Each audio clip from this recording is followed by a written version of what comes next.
en Belgique. Je vous en prie. Merci, Monsieur le Président. Ça nous permet de passer au rôle essentiel des communes, à des discussions européennes et nationales. En parallèle des discussions au niveau européen, Monsieur le Ministre-Président, sur la mise en place d'un certificat sanitaire pour autoriser les voyages, certains envisagent aujourd'hui l'introduction d'un Corona Pass interne à notre pays.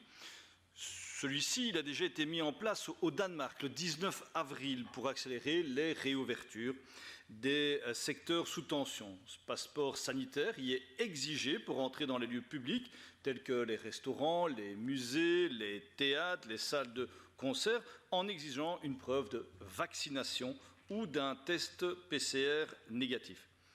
Il faut envisager les conditions et règles bien spécifiques pour ne discriminer aucun citoyen et ne laisser personne sur le bord de la route. Je pense notamment à la jeunesse, dont vous venez de parler maintenant, dont les opportunités d'éducation et de développement personnel ont été mises, c'est le moins que l'on puisse dire, à rude épreuve durant cette crise et qui risqueraient de se voir privés de liberté encore plus longtemps, puisque cette jeunesse n'est pas prioritaire dans la vaccination. On se pose alors également la question de l'accès des tests PCR. Nous savons que cette crise a déjà pu générer des conséquences inégalitaires pour différents groupes de citoyens. L'obligation de testing pour obtenir le Corona Pass ne doit pas peser de manière inégalitaire sur les citoyens en termes de coûts, tout en tenant compte de l'impact sur la collectivité. Monsieur le Ministre-Président, mes questions sont les suivantes. Quelle lecture faites-vous de ce dispositif et de son impact sur les secteurs de la Fédération Wallonie-Bruxelles? Comment s'assurer que la jeunesse ne souffrira pas d'une double peine à travers ce Corona Pass? Comment s'assurer que la réalisation des testings ne soit un poids supplémentaire en termes de coûts pour les familles déjà en difficulté d'un point de vue socio-économique? Avez-vous eu des contacts avec les représentants de la jeunesse quant à l'instauration d'un Corona Pass? Si oui, quelle est leur position? Y sont-ils favorables? Déjà, je vous remercie pour votre éclairage en la matière. Monsieur le ministre-président, je vous en prie.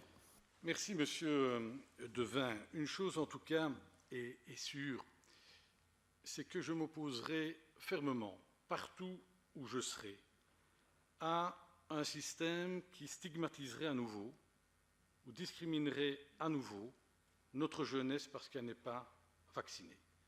Et c'est un signal très clair qu'il faut donner, et c'est vrai que par rapport à ce que vous avez expliqué, ce qui se fait dans d'autres pays, il y a peut-être une incompréhension, mais il y a en tout cas une petite musique aujourd'hui qui inquiète notre jeunesse à juste titre parce qu'elle serait privée de toute une série d'activités parce qu'elle n'est pas vaccinée. Et vous savez que je suis un ardent défenseur des libertés fondamentales, même si nous connaissons, c'est vrai, une situation exceptionnelle aujourd'hui. L'idée de tout passe vient du fait de pouvoir faciliter comme système temporaire un retour à une vie normale. Cela ne doit en aucun cas constituer une norme. Dans le cadre de cette idée, nous devrions veiller à ce que cela ne soit pas discriminatoire. C'est une question, mais vraiment très délicate, y compris d'un point de vue éthique.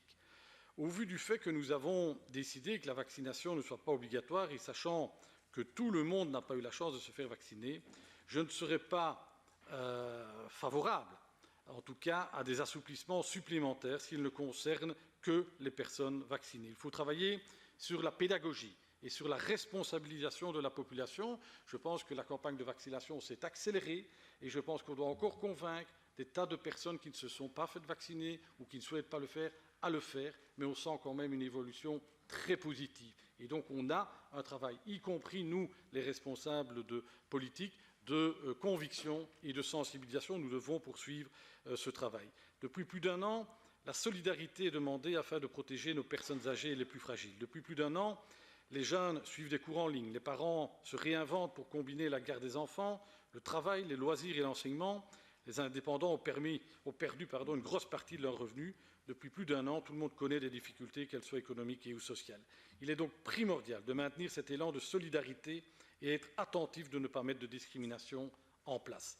Nous sortirons ensemble de cette crise. Cela n'exclut évidemment pas la possibilité d'accéder à certains événements via un système temporaire, via une forme de preuve de bonne santé, comme les résultats d'un test PCR négatif par exemple. Le certificat de vaccination ne peut en tout cas, en aucun cas, être le seul et unique outil d'accès à des événements. Mais se posera aussi la question des contraintes pour les organisateurs ou pour les personnes qui souhaitent assister à des événements, le coût que ça représente. Et donc nous devons être très vigilants par rapport à cela, et ça fait partie vraiment de la réflexion que nous aurons en comité de concertation le 11 mai, prochain, par rapport notamment à l'accessibilité des événements pendant la période estivale, avec évidemment les protocoles qui régiront ces événements. Mais je pense qu'il faut être extrêmement prudent par rapport au message que l'on véhicule, par rapport notamment à la jeunesse et par rapport à tout dispositif que l'on mettrait en place pour ne pas qu'il y ait de discrimination et qu'à un moment donné, que ce soit par rapport aux tests ou par rapport à d'autres choses, que ce ne soit des contraintes additionnelles par rapport à tous nos secteurs de la Fédération Wallonie-Bruxelles et par rapport à tous les acteurs de la Fédération Wallonie-Bruxelles. Je vous remercie. Merci, Monsieur le Vice-président. Monsieur Devin.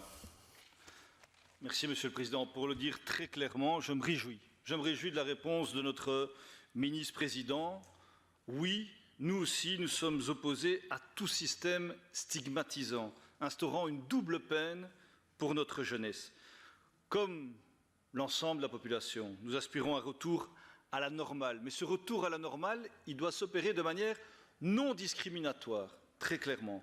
Soyons vigilants effectivement par rapport aux coûts et que l'on ne crée pas une nouvelle inégalité au sein de notre population. Tous les secteurs de la Fédération de Bruxelles aspirent à une ouverture forte, pleine, entière. Le chemin est devant nous. Certes, la marche est encore lente, mais nous espérons que la semaine prochaine, une voie précise soit indiquée pour que rapidement nous retrouvions le chemin des différents secteurs de la Fédération de Bruxelles. Et Monsieur le Vice-président, le groupe socialiste sera à vos côtés, sera aux côtés de toutes les personnes, de toutes les associations, de toutes les institutions qui se prononceront en la matière pour ce retour à la vie normale, sans discrimination, sans stigmatisation. Merci.